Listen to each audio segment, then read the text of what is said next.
हाँ, class 9th के बच्चे, गुड मॉर्निंग। देखिए, और काफ़ी दिन हो गया था आप लोगों की वीडियो नहीं बन पाई। और आज देखिए कबीरदास का साखी जो हमने आपको यानी 7 तक पढ़ाया है और 8वां से पढ़ाना आप लोगों को बाकी रह गया है। काव्य में कबीरदास जी द्वारा रचित ये जो साखी है, इसमें आप लोगों को हम 7 तक पढ़ाए थे। 8वां पढ़ाना है। देखिए 8वां यहाँ से है कि आसड़िया झाई पड़ी पंथ निहारी निहारी और जी भड़िया छाला पड़ा राम पुकारी पुकार। कबीरदास जी कहते हैं कि हे जीवात्मा, आसड़िया झाई पड़ी कि ईश्वर के मार्ग को देखते देखते मेरी आंखों में झाइयां पड़ गई हैं और जी भड़िया छाला पड़ा राम पुकारी पुकार, और मेरे जीव में छाले पड़ गए हैं राम को पुकारते पुकारते, फिर भी मुझे ईश्वर के दर्शन नहीं हुए। कबीरदास जी कहते हैं कि आसड़िया झाई पड़ी पंथ निहार निहार। कबीरदास जी कहते हैं कि हे जीवात्मा, ईश्वर के रास्ते को देखते देखते मेरे आंखों में झाई पड़ गई है और जी भड़िया छाला पड़ा राम पुकार पुकार, और मेरे जीव में छाले पड़ गए हैं राम को पुकारते पुकारते, फिर भी ईश्वर का दर्शन मुझे नहीं हुआ। फिर आगे देखिए, झूठे सुख को सुख कहे मानत है मनमोद और जगत चबैना काल का कछ मुख में कछ गोद। देखिए इस पंक्ति में कबीरदास जी कहते हैं कि झूठे सुख को सुख कहे मानत है मनमोद। कबीरदास जी कहते हैं कि जो मनुष्य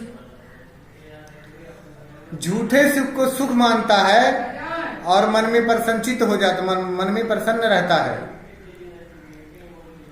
और जगत चबैना काल का कछ मुख में कछ गोद, क्योंकि उसे यह नहीं पता है कि संसार मृत रूपी चबैने चने के समान है। चबैने चने के समान है, कुछ मुख में रहता है, चला जाता, अंदर चला जाता है, और कुछ इसकी गोद में रह जाता है। फिर देखिए एक बार और, कबीरदास जी कहते हैं कि झूठे सुख को सुख कहे मानत है मनमोद। कबीरदास जी कहते हैं कि हे मनुष्यों, तुम झूठे सुख को सुख कहते हो और मानत है मनमोद, और मन में प्रसन्न होते हो, और जगत चबैना काल का कछ मुख में कछ गोद। कह रहे हैं संसार मृत्यु रूपी, मृत्यु के समान, यह संसार मृत्यु रूपी चबैने चले के चने के समान है, और लिखे कछ मुख में कछ गोद। देखिए जिस प्रकार से चना चबाते समय आदमी कुछ मुख के अंदर चला जाता है, कुछ मुख के मुख में रह जाता है, उसी प्रकार से संसार है। फिर एक बार देख लीजिए, झूठे सुख को सुख कहे मानत है मनमोद। कबीरदास जी कहते हैं कि हे मनुष्यों, झूठे सुख को सुख कहे, यानी जो मनुष्य झूठे सुख को सुख कहता है और मानत है मन में प्रसन्न रहता है, मन से प्रसन्न रहता है, और जगत चबैना काल का, क्योंकि यह संसार मृत रूपी चबैने चने के समान है, कछ मुख में कछ गोद। जिस प्रकार से चना कुछ मुंह के अंदर चला जाता है और कुछ मुख में ही रह जाता है, उसकी गोद में ही रह जाता है, ये कहने का तात्पर्य। फिर अगला देखिए, अगला है, जब मैं था तब हरि नहीं अब हरि है मैं नाहि, सब अंधियारा मिट गया जब दीपक देखा माए। कबीरदास जी कहते हैं कि जब तक मुझ में, मैं माने अहंकार था, जब तक मुझ में अहंकार था तब तक मुझे ईश्वर के दर्शन नहीं हुए। और लिखे हैं कि जब मैं था तब हरि नहीं अब हरि है मैं नाहि। कबीरदास जी कहते हैं कि जब तक मुझ में अहंकार था तब तक मुझे ईश्वर के दर्शन नहीं हुए, अब हरि है, अब मुझे ईश्वर के दर्शन हो गए हैं, अब मेरे मन से अहंकार दूर हो गया है, और सब अंधियारा मिट गया जब दीपक देखा मैं। आज जब मुझे ज्ञान रूपी प्रकाश, जब मेरे अंदर मेरे हृदय में ज्ञान रूपी प्रकाश का उदय हुआ तो मेरे मन के सारे अंधकार दूर हो गए।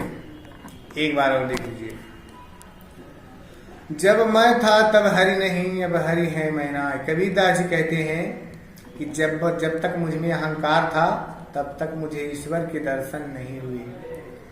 अब हरि है मैं ना, अब जब मुझे ईश्वर के दर्शन हो गए तो मेरे मन से अहंकार दूर हो गया और सब अंधियारा मिट गया जब दीपक देखा। जब मेरे हृदय में ज्ञान रूपी प्रकाश का उदय हुआ तो मेरे मन से सारे अंधकार, ज्ञान के सारे अंधकार दूर हो गए। अज्ञान के सारे अंधकार दूर हो गए, अज्ञान मिट गया। फिर देखिए एक बार और, कबीरा कहा गरीबियो ऊंचे देखी आवास, काल परे से लोटा ऊपर जामेगा। कबीरदास जी कहते हैं कि हे मनुष्यों, ऊंचे आवास माने घर, ऊंचे आवाज को घर को देखकर, ऊंचे आवाज को देखकर हमें गर्व नहीं करना चाहिए। ऊंचे आवाज को देखकर हमें गर्व नहीं करना चाहिए, हम घमंड नहीं करना चाहिए। अब काल परे से लौटना, क्योंकि एक दिन यह काल परे से लौटना ऊपर जामे, एक ना एक दिन यह नष्ट हो जाएगी और इस पर ऊपर जामेगी, इसके ऊपर घास जम जाएगी। एक बार और देख लीजिए, कबीरा कहा गरीबियो ऊंचे देखी आवाज। कबीरदास जी कहते हैं कि हे मनुष्य, हमें ऊंचे आवास को, ऊंचे मकान, ऊंचे घर को देखकर हमें गर्व नहीं करना चाहिए, या ऊंचे स्थान को पाकर हमें गर्व नहीं करना चाहिए, क्योंकि काल ही परे से लोटड़ा ऊपर जामे आकाश, क्योंकि एक दिन यह धूल दूषित हो जाएगा और इसके ऊपर घास जम जाएगी। एक बार और देख लीजिए आगे, फिर अगला, यह ऐसा संसार है जैसे सेमल फूल, और दिन दश के व्यवहार को झूठे रंग न भूल। कबीरदास जी कहते हैं कि यह संसार सेमल के फूल की भार मनोहर और आकर्षण है। यह संसार कैसा है? यह ऐसा संसार है जैसा सेमल फूल। कबीरदास जी कहते हैं कि यह संसार सेमल के फूल की तरह मनोहर और आकर्षण है, और दिन दस के व्यवहार को झूठे रंग। जिस प्रकार से तोता उसके मनोहर सुंदरता पर देखकर, सेमल के फूल की सुंदरता को देखकर उस पर मुग्ध हो जाता है और अंत में उसे रुई ही प्राप्त होती है, उसी प्रकार कहा गया है। उसी प्रकार कहते हैं कि हे मनुष्यों, तुम दिन दस के व्यवहार को झूठे रंग में, अपने इस जो दिन दस का व्यवहार है, जो व्यवहार है उसको झूठे रंग में मत भुला दीजिए, यानी सत्यता को झूठे रंग में मत मिटा दो, मत भूल जाओ।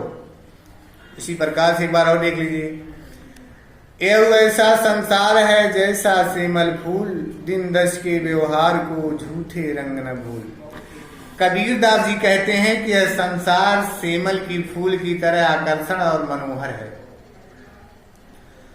जिस प्रकार तोता सेमल के फूल की मनोहरता को, सुंदरता को देखकर उस पर मुग्ध हो जाता है और अंत में उसे रुई ही प्राप्त होती है, उसी प्रकार से कबीरदास जी कहते हैं कि हे मनुष्यों, दिन दस के व्यवहार को झूठे रंग न भूल, यानी सत्यता को, अपने सत्यता को, जो तो तुम्हारे दिन प्रतिदिन का व्यवहार है, जो सत्यता है, उसको तुम झूठे रंग में मत भूल जाना, झूठे रंग में मत भूल जाओ। बस यहां तक आपको आज पढ़ाएंगे, उसके बाद कल फिर 12वां से कल फिर जो है दूसरे वीडियो में कल फिर बताएंगे। Thank you.